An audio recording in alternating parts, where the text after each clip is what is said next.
இடம்பலம் hub நேர்களே வணக்கம். வெற்றிமாறன் துரந்தரை பத்தி பேசியிருக்காரு. அதாவது எப்படின்னா டிமானிட்டைசேஷன் பத்தி அவரோட பாயிண்ட் ஆஃப் வியூல அவர் பேசியிருக்காரு. ஏன்னா இன்னைக்கு எல்லாமே ப்ரோபகேண்டாவா மாறுது. And propaganda has the power to influence memory. Memory is so fickle. நம்ம எல்லாருக்குமே தெரியும், டிமானிட்டைசேஷனில் யார் அதிகமாக பாதிக்கப்பட்டாங்க, யார் அதனால் எவ்வளோ பேர் பணத்தை மாற்றுறதுக்கு வரிசையில் நின்று செத்து போனாங்கன்றது நமக்கு தெரியும். ஆனால் இது ரொம்ப ஈஸியாக, ரொம்ப எளிமையாக அதனுடைய இம்பேக்ட் நம்மளால் மாற்றிட முடியும்.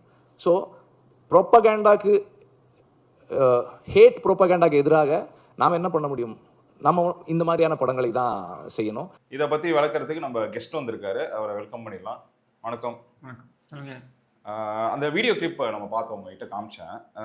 நீங்க என்ன நினைக்கிறீங்க? பொதுவாகவே வெற்றிமாறன் பேச தகுதி உள்ள ஆளா? ஃபர்ஸ்ட் இல்லை, சமுதாயத்தில் எல்லா பிரிவிலும் இருக்கக்கூடிய, எல்லா துறையிலும் இருக்கக்கூடியவங்க பேசலாம், அதுலலாம் ஒன்றும் மாற்று கருத்து இருக்க முடியாது. பட் பொதுவாகவே நான் பார்க்குறது என்னென்னா, திரைப்படங்கள் அப்படின்றதுடைய இந்த வெற்றி விழாவாக இருக்கட்டும், அல்லது பட திறப்பு விழாவாக இருக்கட்டும், இந்த மாதிரியான நிகழ்ச்சிகள் இருக்கு இல்லையா, இந்த நிகழ்ச்சிகளுக்கு உட்காந்து அரசியல் பேசுறது அப்படின்றதுலேருந்து எனக்கு உடன்பாடு கிடையாது. பட் இது துரந்தர் அப்படின்ற ஒரு திரைப்படத்தை பற்றியான ஒரு விமர்சனம் அப்படின்றதுனால அவர் அந்த நிகழ்ச்சியில் பேசணும், தப்பு சொல்ல முடியாது. பட் அவருடைய ஆதங்கம் என்னவா இருக்குது, நான் புரிஞ்சுக்கிட்ட வரைக்கும் என்னென்னா, அதாவது வன்முறை பரப்புகின்ற அப்படின்னு அவர் சொல்கிறார். Durandhar it's a adulterated content தான். ஆமாம், சரியா, இட்ஸ் நாட் ஃபார் கிட்ஸ். ரெண்டாவது, எந்த இடத்துல வன்முறை தேவைப்படுதோ அந்த இடத்துல அந்த வன்முறை அப்படின்றது இடம்பெறும் அப்படின்றது தான் நம்ம பார்க்கக்கூடியது. பட் அவர் என்ன சொல்ல வர்றாருன்னா, வன்முறை சார்ந்த அரசியலை புகுத்துக்கிறது அப்படின்ட்டு. இதில் அரசியல் நோக்கம் இருந்திருக்குமா அப்படின்னா, ப்ரொபகண்டா ஒரு அளவுக்கு இருந்திருக்கலாம். அப்போ எந்த படத்துல தான் இல்லை? இப்போ வடிவேலும் இந்த இவனும் அந்த உதவாநிதியும் மாமா மன்னனா ஒரு படம் ஒன்று எடுத்தாங்க. அந்த அந்த படத்தில் அரசியல் இல்லையா? இருக்கு. அப்போ நீங்க அரசியலை நீங்க பராசக்தி பார்ட் 2 எடுத்தா அதுல அரசியல் இல்லையா? இருக்கு. சரியா? அதுல ப்ரொபகண்டா இல்லையா? இருக்கு. அப்போ நீங்க ஒரு சாரார் மட்டும் அதை ப்ரொபகண்டாவா பண்ணா அதை சமூகத்திற்கு அவசியமானதுன்னு எடுத்துக்கிறது, இன்னொரு சாரார் அதை பண்ணும்போது அது தப்புன்னு எடுக்கிறது. ஃபார் எக்ஸாம்பிள் காஷ்மீர் ஃபைல்ஸா இருக்கட்டும், கேரளா ஃபைல்ஸா இருக்கட்டும், இதெல்லாம் வரும்பொழுதே இவங்க ஏன் இவ்வளோ ஜெர்க்காய் இதுவாகிறாங்கன்னு எனக்கு தெரியல.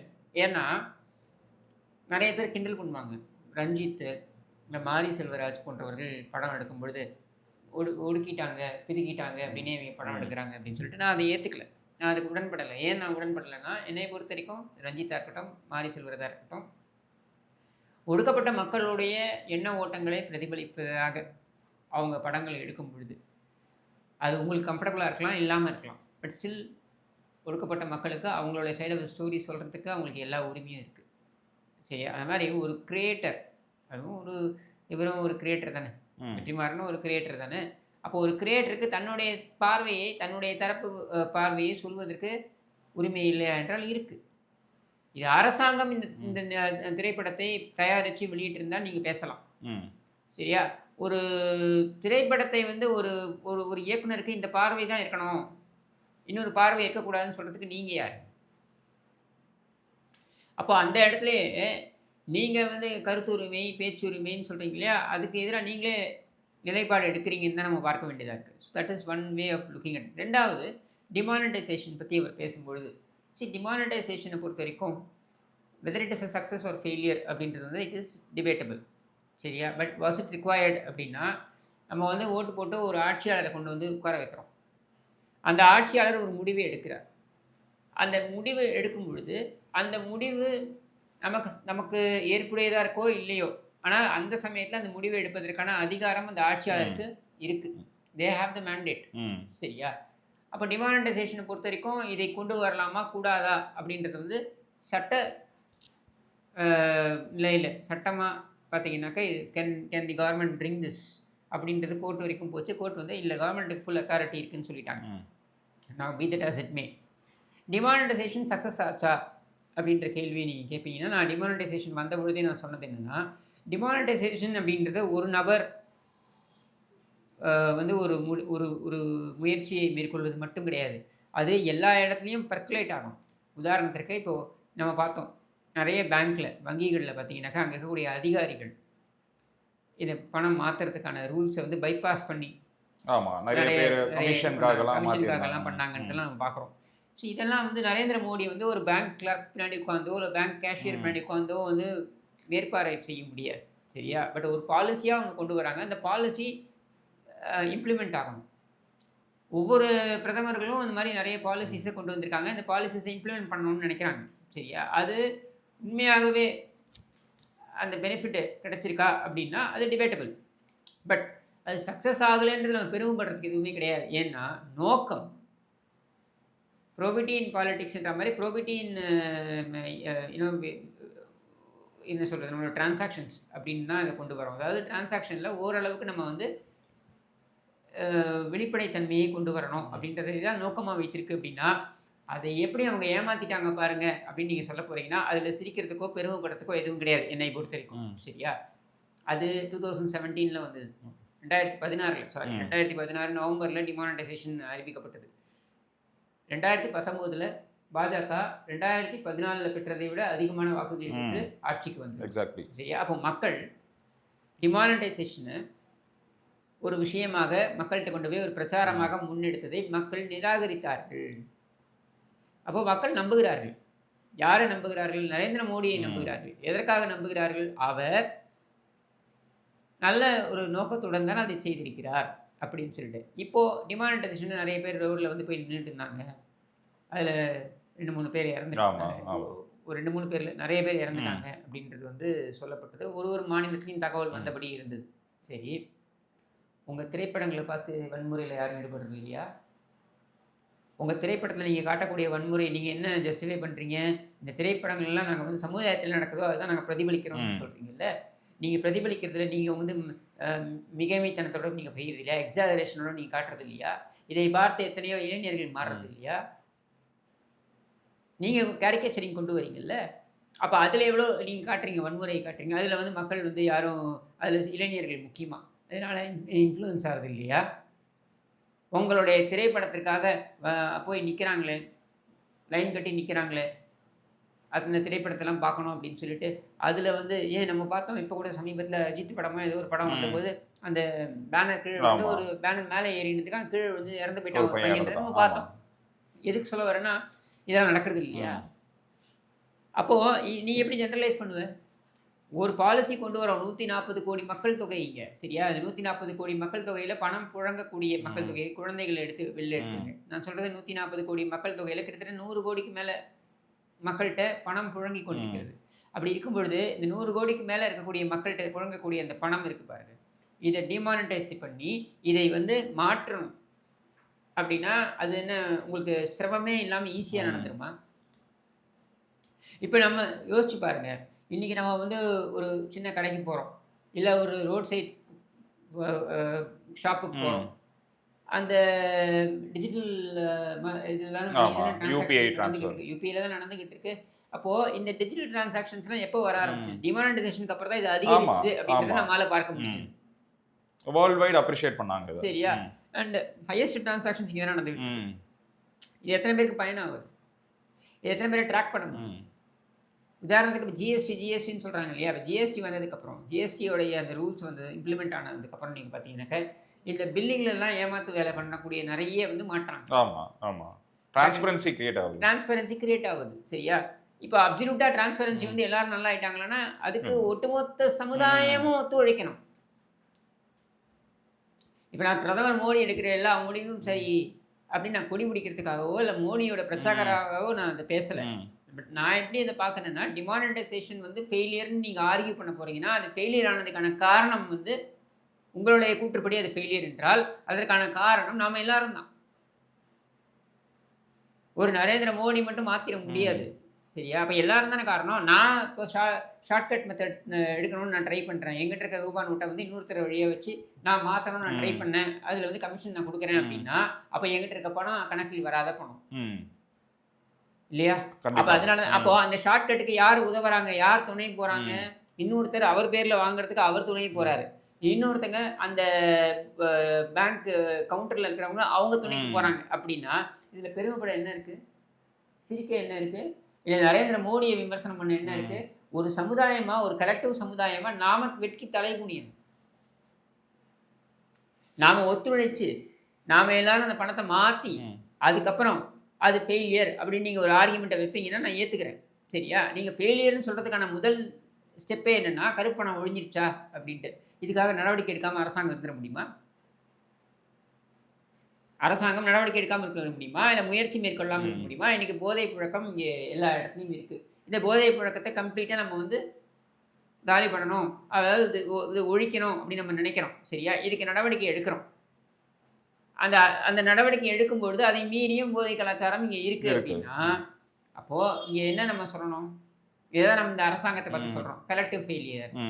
சமுதாயத்தின் மேலும் தவறு இருக்குது. அப்போ அந்த சமுதாயத்தின் மேலே இருக்கக்கூடிய தவறு இருக்குது பாருங்கள். இந்த தவிர ஒரு அரசாங்கம் என்பது எப்படி கொண்டு போகணும்னா எல்லாரையும் கூட்டு வந்து கலந்து ஆலோசித்து இதுக்கு என்ன தீர்வு அப்படின்றத நோக்கி பயணிக்கிறேன். இந்த அரசாங்கம் அது தவறி விட்டது அப்படின்றத நம்ம வந்து மாநில அரசாங்கத்தை பார்த்து இந்த குற்றச்சாட்டை வைக்கிறோம். ஆனால் இந்த போதை கலாச்சாரம் அப்படின்றது புழங்கித்தானே இருக்கு, அதனால் நடவடிக்கை எடுக்காமல் இருக்கலாம் அப்படின்னு எடுத்துட முடியுமா? சாரி இன்டரப்ட் பண்ணுறதுக்கு. நான் என்ன கேள்வி கேட்குறேன்னா, நீங்கள் சொன்னது எல்லாமே எனக்கு புரியுது. நான் ஏன் வெற்றிமாறன் வந்து பேச இந்த ஸ்டேட்மெண்ட்டில் நான் ஏன் அகெயின்ஸ்டாக நான் போகிறேன்னா, நீங்கள் சொல்லிட்டு இருக்கீங்க போதை கலாச்சாரம் அதிகமாக இருக்குது, சட்ட ஒழுங்கு பிரச்சனை அதிகமாக இருக்குது, இதுக்கெல்லாம் குரல் கொடுக்காத வெற்றிமாறன் இப்போ வரைக்கும் இது நீங்கள் எப்போவுமே பாருங்கள், ஒரு சென்ட்ரல் அப்படின்னு வந்துட்டா எல்லாருமே ஒன்று சேர்ந்துருவாங்க. மாரி செல்வராஜா இருக்கட்டும், ரஞ்சிதா இருக்கட்டும், இவங்க எல்லாருமே இப்போ ஹானர் கில்லிங் எவ்வளோ நடந்துட்டு இருக்கு, கஸ்டடி டெத் எவ்வளோ நடந்துட்டு இருக்கு, இதுக்காக இவங்கெல்லாம் குரல் கொடுத்தாங்களா? இதுக்கெல்லாம் இவங்களுக்கு குரல் கொடுத்து இதோ இவங்க அதை வந்து சட்டத்தோட இருந்து மக்களோட பயணித்தால் இவங்க வந்து அதை பற்றி பேசலாம். நீ எதுவுமே பேசாம இந்த ஒரு படம்னால நீங்க ஏன் எல்லாம் ஒன்று சேர்ந்துட்டு அட் அ டைம்? இது என்னன்னா இது ஒரு பேட்டர்ன்.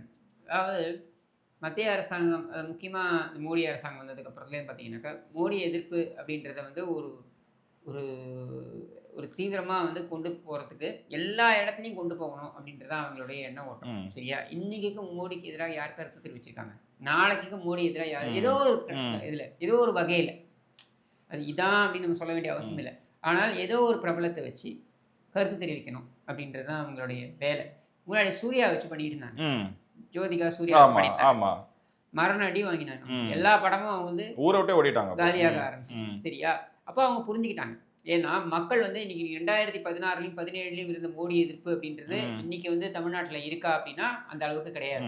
நாங்கள் சர்வே எடுக்கிறோம். நாங்கள் சர்வே எடுக்கும் பொழுது நாங்கள் 2019 நாங்கள் எடுத்த பொழுது, 2021 நாங்கள் எடுத்த பொழுதை விட 2024 நாங்கள் பார்க்கும்பொழுது நிறைய மாவட்டங்களில், நாகப்பட்டினம் போல மாவட்டங்களெல்லாம் ராகுல் காந்தி தான் அதிகம் இருக்கும், மோடிக்கு கம்மியாக இருக்கும். ஆக்சுவலி மோடிக்கு அதிகமாக இருந்தது, ராகுல் காந்தி கம்மியாக இருந்தது. ஏன் அப்படின்னா 2 பெர்செப்ஷன் இது. ஒன்று என்னன்னா, இந்த பரப்புரைகளை எத்தனை வாட்டி தான் இந்த பொய்யை சொல்லிட்டே இருப்பேன்.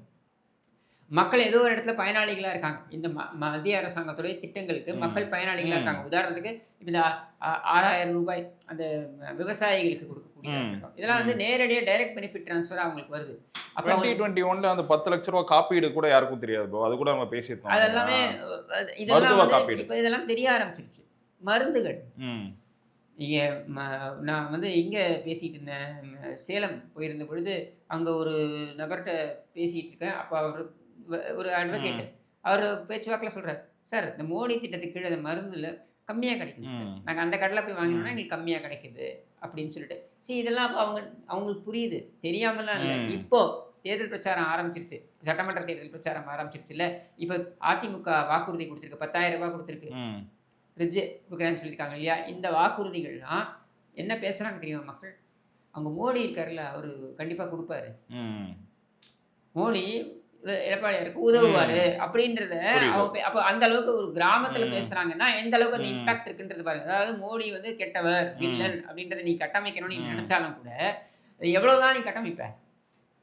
அது கட்டமைச்சு ட்ரை பண்ணாங்க, இப்போ மொழியை வச்சு திணிக்கிறாங்க, இன்னும் பண்ணிக்கிட்டு இருக்காங்க. சரியா? இன்னமும் அவங்க கட்டமைக்கணும் தான் பார்க்குறாங்க. அதோடைய ஒரு நீட்சி தான் இன்னைக்கு நீங்கள் பார்க்கக்கூடிய இந்த வெற்றிமாறனுடைய இந்த அறச்சீற்றம் அப்படின்னு எடுத்துக்கலாமா? இந்த அறச்சீற்றம், அதாவது நம்ம படங்கள் வந்து இந்த ப்ராபகண்டா பண்ணி ஒரே இதுவாக காலி பண்ணல, ஈஸியாக டேர்ம் யூஸ் பண்ணுறாரு, ஈஸியாக அதை வந்து. ஆமாம், நீங்கள் இப்போ கருணாநிதிங்கிற அயோக்கியனுடைய அத்தனை செயல்பாட்டையும் ஈஸியாக நீ பராசக்தி 2ன்னு ஒரு படத்தை எடுத்து வந்து ரிலீஸ் பண்ணி நீ காலி பண்ணணும்னு நினைக்கலையா?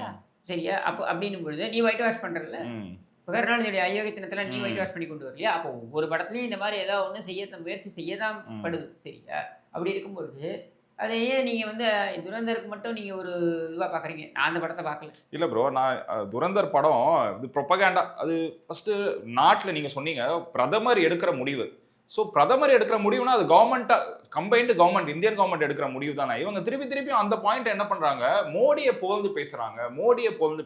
இதை தான் அவங்க கண்டினியூஸா திணிக்கிறாங்க. அது ஆக்சுவலா இப்போ டிமினிஷ் ஆயிட்டே திராவிட இயக்கங்கள் எப்படிங்க வளர்ந்துச்சு? திராவிட இயக்கங்கள் அண்ணா அவர்களுடைய புகழை வந்து எம்ஜிஆர் வந்து அவ்வளவு திரைப்படங்களை வச்சு பரப்புரை செய்து தானே வளர்ந்துச்சு. காங்கிரஸை வந்து எவ்வளவு மோசமா விமர்சனம் பண்ணிலாம் வந்திருக்கு. சரியா? ஏன் கருணாநிதியோட பராசக்தி படம் இருக்கு. கருணாநிதியோட பராசக்தி படம் ஆக்சுவலி அது வந்து வெளிவந்திருக்காது அன்றைய சென்சாரில். ஏன்னா அன்றைய இருந்த அரசாங்கத்திற்கு எதிராக நிறைய கருத்துக்கள் அதில் இடம்பெற்றது அப்படின்னு சொல்லிட்டு யார் வாங்கி கொடுத்தது? காங்கிரஸ்காரர் அங்கே சென்சாரில் இருந்து சண்டை போட்டு வாங்கி கொடுத்தாரு. எங்களுக்கு எதிராக நீ கருத்து இருந்தாலும் அந்த கருத்து வெளியே வருவதற்கான உரிமை இருக்குது அப்படின்ட்டு. அவரை பற்றி யாரும் பேசுறதில்ல. சரியா? அவர் இல்லைன்னா இந்த பராசக்தி கிடையாது. இப்போ இந்த பராசக்தி கிடையாது, இந்த கேடுகிட்ட குடும்பமும் கிடையாது. ஏன் நான் சொல்கிறேன்னா, அந்த மாதிரி திரைப்படங்கள்னால வளர்ந்தது தானே அந்த இயக்கமே. நீங்கள் எனக்கு பெருமையாக பேசக்கூடிய திராவிட இயக்கங்கள் இதெல்லாம் எங்கேருந்து வந்தது? இந்த திரைப்படங்கள் மூலமாக கருத்துக்களை கொண்டு போய் மக்கள்கிட்ட சேர்த்து அதன் அடிப்படையில் தானே வந்தது. சரி, நீங்கள் எடுத்த படம்லாம் என்ன? நீங்கள் வரலாற்றை எந்த அளவுக்கு மோசமாக எடுத்திருக்கீங்க? கர்ணன் ஒரு படம் எடுக்கிறீங்க. நான் இப்போ எடுத்த கர்ணன் தனுஷோட படம், நான் அது சொல்லலை. நான் எடுத்த கர்ணன் சிவாஜி கணேசன், நடிகர் திலகம் சிவாஜி கணேசன் நடித்த படம் அது கர்ணன். நீங்கள் பார்த்தீங்கன்னா கர்ணன் மிகப்பெரிய கதாநாயகன் போல சித்தரிச்சிருப்பாங்க. அதில் ஆக்சுவலி பார்த்தீங்கன்னா உண்மையான மகாபாரதத்தில் நீங்கள் எடுத்தீங்கன்னா கர்ணனுடைய டார்க் சைடும் இருக்குது. அதை அப்படியே பூசி முழுகிட்டு நீங்கள் கொண்டு போய் இதை காமிக்கிறீங்கல்ல. அதே மாதிரி நம்ம மனோகர்னு நினைக்கிறேன், அவர் வந்து ராவணனை பற்றி எடுத்திருப்பார். நிறைய படங்களில் ராவணன்னா வருவார், ஒரு வீடியோ வச்சுட்டு வருவார் நிறைய படங்களில். அவர் பார்த்து ராவணனுடைய டார்க் ஷேட்ஸை நீங்கள் அப்படியே மூடி நீங்கள் வந்து அவரை பெரிய ஹீரோ மாதிரி நீங்கள் கட்டமைக்கிறீங்களே, இதெல்லாம் வந்து தப்பு இல்லையா? தப்புன்னா இதையும் தப்புன்னு சொல்லணும்ல. ஏன் ராவணன் ஒரு படமே எடுக்கிறாரு, யார் இவர் மணிரத்னம் எடுக்கிறாரு, வேற ஷோயிங், அதாவது மகாபாரதத்தை வேற ஒரு கான்செப்டுவலாக அதை மாற்றி அதை வந்து கொண்டு வந்து ராவணனுடைய நல்ல எண்ணம் அப்படின்ற மாதிரி ஜஸ்டிஃபை பண்ணி கொண்டு போறாரு. சரியா? இதெல்லாம் யாரும் குறை சொல்லலையே. சரியா? இப்போ நீங்கள் இருக்கக்கூடிய இதிகாசங்கள் புராணங்கள் எல்லாம் உங்கள் இஷ்டத்துக்கு நீங்கள் மாற்றுறீங்களே அப்படின்னு யாராவது கேட்டாங்க? பூம்புகார்ன்ற ஒரு திரைப்படம் வந்ததுன்னு நினைக்கிறேன், சிலப்பதிகாரத்துலேருந்து எடுக்கப்பட்டது. சிலப்பதிகாரத்தை கருணாநிதி புத்தி எங்கே போகும்? ஏன்னா கருணாநிதிக்கிட்டே இந்த கேள்வியை கேட்டாங்க, சிலப்பதிகாரத்தை ஒரு வரியில் நீங்கள் விவரியுங்கள் அப்படின்னு கேட்ட பொழுது இந்த கருணாநிதி சொன்ன பதில் என்ன? ஒரு வரியில் விவரிக்கணும்னா ஏதாவது ஒரு உயர்வாக சொல்லுவாருனாக்க கண்ணகியின் இடையிலும் மாதவியின் இடையிலும் கோவலன் கண்ட வித்தியாசம் தான் சிலப்பதிகாரம் அப்படின்னு சொல்லலையா இந்த கருணாநிதி? புத்தி அங்கே தானே போகுது. அப்போ நீங்கள் பூம்புகாரில் நீ ஆரம்பத்துலேயும் கடைசி வரைக்கும் பாருங்கள், இந்த திரைப்படத்தில் கண்ணகி எந்த அளவுக்கு ஒரு கண்ணகி மாதவி இவங்கெல்லாம் வந்து எவ்வளோ ஒரு ஒரு ஒரு உயர்ந்த நிலை கதாபாத்திரங்கள் அப்படின்னு உருவகப்படுத்தப்பட்டாங்க. ஆனால் நீங்கள் எப்படி உருவகப்படுத்தினீங்க? சிலப்பதிகாரத்தில் எப்படி காண்பிக்கப்பட்டது? மொத்த சிலப்பதிகாரத்தை படிச்சிங்கன்னா உங்களுக்கு தெரியும். சரியா? மாதவி போன்ற ஒரு ஒரு அறிவு ஞானம் கொண்ட ஒரு பெண்ணை பார்க்க முடியாது. அப்படிப்பட்ட ஒரு ஆயக்கலைகள் 64 அப்படின்றதையும் கடந்து பல்வேறு துறைகளில் தேர்ச்சி பெற்றவர் மாதவி. சரியா? நீங்கள் எப்படி காமிக்கிறீங்க? ஏதோ ஒரு கான்கியூபைன் மாதிரியோ அந்த மாதிரி தானே நீங்கள் காமிக்கிறீங்க மாதவியை. ஜஸ்ட் ஒரு ஏதோ ஒரு ஆபாச நடனம் ஆடக்கூடியவர் அப்படின்ற மாதிரி தான் நீங்கள் காமிக்கிறீங்க. அப்படி கிடையாது. சிலப்பதிகாரம் அப்படி காமிக்கல. ஆனால் நீங்கள் அப்படி கொண்டு வரீங்க, பிக்சரைசேஷன் அப்படி கொண்டு வரீங்க. கண்ணகி வந்து சிலம்பில் இந்த சிலம்போடு போய் கண்ணகி நியாயம் கேட்டால் அப்படின்றது மட்டும்தான் சிலப்பதிகாரமா? நீங்கள் அப்படி மாற்றிட்டீங்க. It suits you. அப்போது ஒரு ஒரு ஒரு டைரக்டருக்கு ஒன் லைன், ஒரு முழு புராணத்தை எடுக்கோ இல்லை ஒரு முழு கதையை எடுத்தாலோ ஒரு டைரக்டருக்கு வந்து ஒன் லைன் தான் அவங்க தேவைப்படும். சரியா? அது யாராக வேணா இருக்கணும். அந்த ஒன் லைன்லேருந்து அவங்க அதை பில்டப் பண்ணுவாங்க. இப்படி தான் வந்து திரைப்படங்கள் வெளியே வருது. சரியா? அப்போ you can't just blame Durandhar. It is not a documentary. அது ஸ்டார்டிங்கில் என்ன வருது? இட் இஸ் அ ஃபிக்ஷன் அப்படின்னு தான் வருது. அதாவது அவருடைய ஒரு கற்பனை கதை, அதை அவர் வெளிக்கொண்டு வரார் அப்படின்னு சொல்லிட்டு. உனக்கு முடிஞ்சால் நீ ஒரு இதை வெளியிட்டு போ. யார் வேண்டாம். இந்த கடந்த 5 வருஷத்துல எதுவுமே நடக்காம எல்லாமே சுமூகமா எல்லாருமே நீ ஒரு படம் எடுத்துட்டு போ. சரியா? திராவிட நாயகன் படம் பேர். ஏன்னா நீங்க இது நாள் வரைக்கும் அப்படிதான் எடுத்துக்கிட்டு இருக்கீங்க. இப்போல்லாம் சமீபத்தில் வரக்கூடிய திரைப்படங்கள் எடுத்தீங்கன்னாக்க இந்த கருணாநிதியை க்ளோரிஃபை பண்ணி ஏதாவது ஒரு இடத்துல வரணும், ஒரு லைனாவது வரணும் அப்படின்ற மாதிரி ஒரு கண்டிஷனே போட்டு தானே அந்த குடும்பம் உங்கள்ட்ட படங்களை வாங்குது, வெளியிடுது. அப்போ அதெல்லாம் உங்களுக்கு அயோக்கியத்தனமா தெரியலையா? இதையெல்லாம் நாங்கள் சகிச்சுட்டு போகிறோம்ல. அப்போ நாங்கள் இதெல்லாம் சகிச்சு போகும்போது நீ உன்னால் உனக்கு ஏன் சகிப்புத்தன்மை இல்லை? இது அவனுடைய கிரியேஷன், அவனுடைய யோசனை, அவனுடைய கற்பனைன்னு எடுத்துகிட்டு போயேன். இல்லை ப்ரோ, இது எல்லாருமே அப்ரிஷியேட் பண்ணிட்டு இருக்காங்க. நான் என்ன சொல்ல, திரைப்படத்தை அப்ரிஷியேட் பண்ணணும், நல்ல படமாக இருந்தால் நல்ல படம்னு சொல்லணும். இந்த மாதிரி இயக்குனரை நீங்கள் வந்து மோட்டிவேட் பண்ணணும். நான் என்ன சொல்ல வரேன், நீ வந்து மோட்டிவேட் பண்ண மாட்டேங்கிற, அது நல்ல படம்னு சொல்ல மாட்டேங்கிற, எதுக்கு நீ பின் பாயிண்ட் பண்ணுற? இல்லை, நீ பின் பாயிண்ட் பண்ணுறது கூட என்னன்னா, டிமானிட்டைசேஷன் பற்றி ஓ வியூவை அந்த இயக்குனர் நீ ஒரு இயக்குனர், அவர் ஒரு இயக்குனர். உனக்கு டிமானிட்டைசேஷன் பற்றி ஒரு கருத்து இருக்கலாம், இன்னொருத்தங்களுக்கு டிமானிட்டைசேஷன் பற்றி இன்னொரு கருத்து இருக்கலாம். சரியா? உன் கருத்து எப்படி எல்லாரும் எடுத்துக்கணும்னு நீ சொல்ற. உனக்கு வந்து டிமானிட்டைசேஷன் பிடிக்காம இருக்கலாம், அதுதான் உண்மைன்னு ஆயிடுமா? இல்லை எனக்கு வந்து டிமானிட்டைசேஷன் சரின்னு பட்டிருக்கலாம், அதுதான் உண்மைன்னு ஆயிடுமா? ரெண்டுமே கிடையாது. என் ஒப்பீனியன், உன் ஒப்பீனியன். எனக்கு ஒரு ஒப்பீனியன் இருக்குது, உனக்கு ஒரு ஒப்பீனியன் இருக்குது. சரியா? நான் வந்து அந்த படத்தை எடுத்து என்னுடைய ஒப்பீனியன், என்னோட சைட் ஆஃப் த ஸ்டோரியை நான் வெளியிடுறேன். உன்னோட சைட் ஆஃப் ஸ்டோரியை நீ வெளியிட்டு போ, யார் வேண்டானது? Mutually you need to respect each அதர்ல. ஒரு டைரக்டருக்கு அவனுடைய நீ எப்படி உன் கருத்து தான் உண்மை நீ எப்படி சொல்லுவ? உன் கருத்து உண்மை நீ நம்பலாம், எல்லாரும் நம்பணும்னு அவசியம் இல்லையே. அதுவும் ஒரு கேலியான ஒரு டோனு. நான் எப்படி சொல்ல வரேன்னா, அது ரொம்ப இவரெல்லாம் பெரிய அறிவாளி மாதிரியும், பார்த்தீங்களா இதை வந்து ஈஸியாக அவங்க வந்து மாற்றிட்டாங்க ப்ரொபகேண்டாவை அப்படின்னு அது சொல்றது வந்து ஒரு பழி போடுறது தானே, ஒரு பிரதமர் மேல போடுற பழி இது. நீங்க டிமானிட்டைசேஷனால பாதிக்கப்பட்டது மக்கள், உங்களுடைய கூற்றுப்படி. டிமானிட்டைசேஷனால பயனடைந்தது மக்கள், இன்னொரு சைடோட கூற்றுப்படி. சரியா? இந்த மக்கள் தானே முடிவெடுக்கணும், பாதிக்கப்பட்டாங்களா இல்லையா அப்படின்னு மக்கள் தானே முடிவெடுக்கணும். மக்கள் என்ன முடிவு எடுத்திருக்காங்க? மக்கள் மீண்டும் அவருக்கு தான் ஓட்டு போட்டிருக்காங்க. அப்போ உன்னுடைய கூற்றை பெருவாரியான மக்கள் ஏத்துக்கல அப்படின்னு எடுத்துக்கலாமா? அதுதான் உண்மை. சரியா? ஆர் ஒரு சிக்னிஃபிகன்ட் மெஜாரிட்டி எடுத்துக்கலாம். எப்படி பார்த்தாலுமே உன்னுடைய கூற்று அங்கே அடிபட்டு போகுது இல்லை? அப்போ உன் கூற்று உன்னுடைய கூற்று தான், அது உண்மை இல்லை. அதே மாதிரி அவங்களுடைய கூற்று தான், அது உண்மை இல்லை. உண்மை என்னன்றது நேரடியாக அதனால் பயனடைந்தோ அல்லது பாதிக்கப்பட்டோ அந்த மக்கள் சொல்வார். நீ உன் கூற்று சொல்றதோட நிறுத்திக்க, அதை உண்மைன்னு கொண்டு வந்து திரிக்காது. Thank you so much bro. நீங்கள் நிறைய விஷயம் ஷேர் பண்ணீங்க. ஏன்னா நான் என்ன நினச்சேன், நீங்கள் தான் ரைட் பர்சன் இதை பற்றி பேசுறதுக்கு. ஏன்னா நீங்கள் ஒரு புக் வார்ம், நீங்கள் எவ்வளோ புத்தகங்கள் படிச்சிருக்கீங்க. நாங்கள் ஒரு டிஸ்கஷனில் இருக்கும்போது எங்களுக்கு வந்து நிறையா சொல்லி கொடுத்துருக்கீங்க, இல்லை இது இப்படி அப்படின்னா எங்களுக்கு கரெக்ட் பண்ணியிருக்கீங்க. அதனால் thank you so much for joining. Thank you.